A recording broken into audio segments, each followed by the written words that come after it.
Fui convidada pelo pessoal do Conscientize esse lugar de fala para conversar com vocês sobre o feminismo.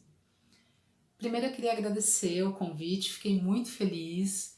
É um prazer falar com vocês, para vocês. É uma delícia participar de um trabalho tão bacana como esse. Valeu pela parceria, pelo convite e pela confiança. Como a gente está falando de lugar de fala, eu acho importante que vocês saibam de onde eu falo.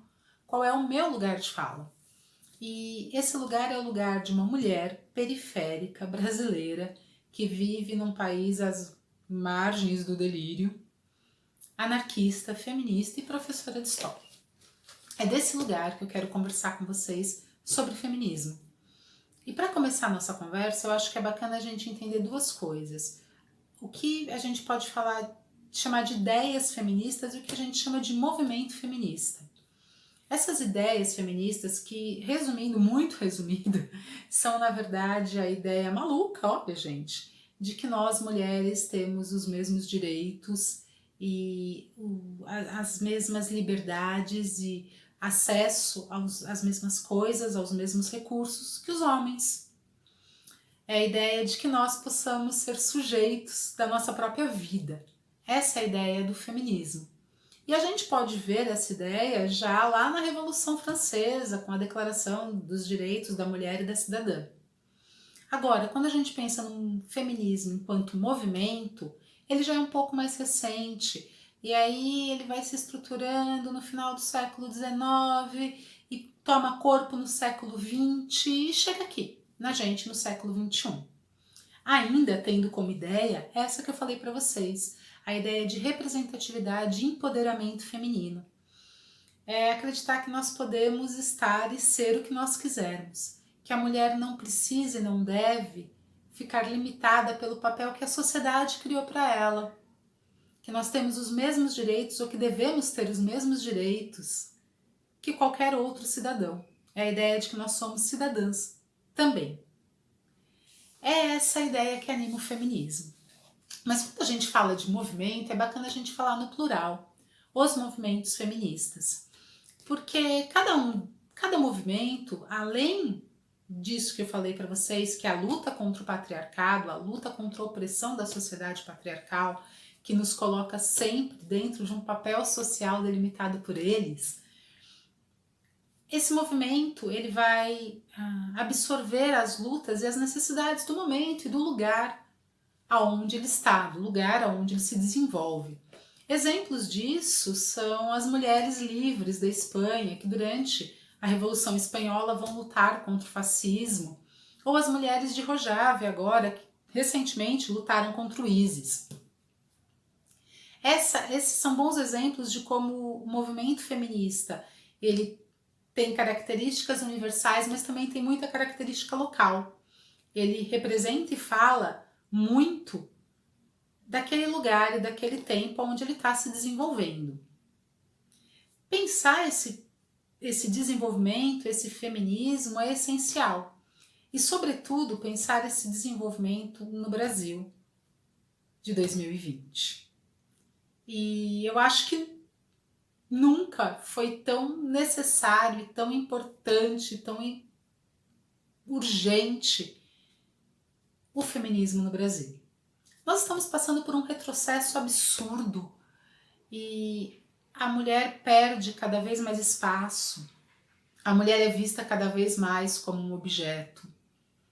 Se nós pensarmos que existe um representante de Estado que diz que ter uma filha mulher é uma fraquejada, nós mulheres temos que apontar o dedo na cara dele e dizer que fraco é ele, que ele é fraco e que nós não fraquejamos.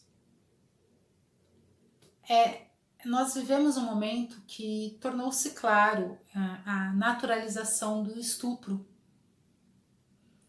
que admite-se novamente o assassinato de mulheres e se absolve o assassino com a desculpa de crime de honra. Ele estava sendo traído. Pensar tudo isso que volta a acontecer nesse país faz necessário que a gente levante e grite e diga que nós somos feministas sim, e que nós vamos lutar até o último instante pela igualdade e por nossos direitos. Por exemplo, a descriminalização do aborto, que é decidida por homens brancos que nunca nos perguntaram o que nós achamos ou o que nós queremos. Com a desculpa de uma moral e de uma religião, de uma moral religiosa que não representa toda a sociedade.